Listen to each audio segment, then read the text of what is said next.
ברוך אתה אדוני אלוהינו מלך העולם שהכל נהיה בדברו. Continuing our quest to discover which are the qualities necessary for leadership, even for prophecy as well, I would like to delve for a moment on the personality of Moses.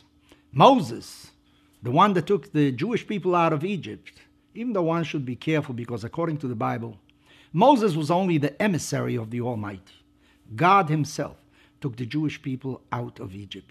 Moses was the instrument of God, and one should never confuse Moses and God. Two different things, totally different. What are the characteristics that this Moses shows that convert him into the leader of the Jewish people? We read that he grew up in the palace of Pharaoh.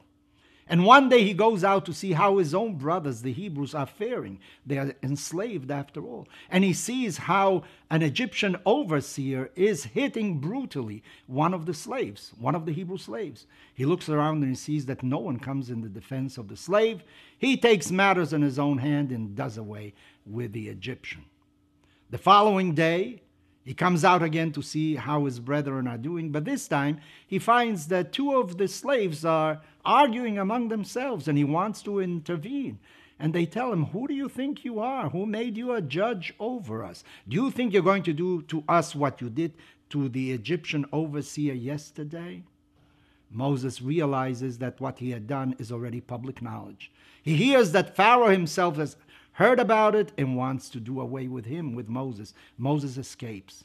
This time, he sees how young ladies are trying to draw water for their sheep, but there are others who do not permit it.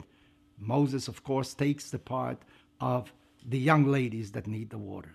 What is the basic trait that Moses shows? Moses shows that when injustice is being perpetrated, he cannot remain indifferent. He can't be passive.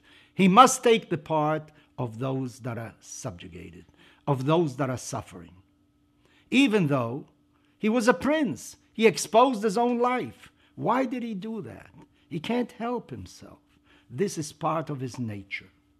And I ask you, do you remain indifferent when some injustice is being done, perpetrated in front of you? Or when you hear that people are being persecuted in some part of the world, it may be far away. Do you remain indifferent? Or do you write to your senator? Do you participate in a demonstration? Do you do whatever is in your power? Because you must show that injustice cannot prevail in this world. And you are part of this world. You are responsible. You are personally responsible for everything that happens in this world.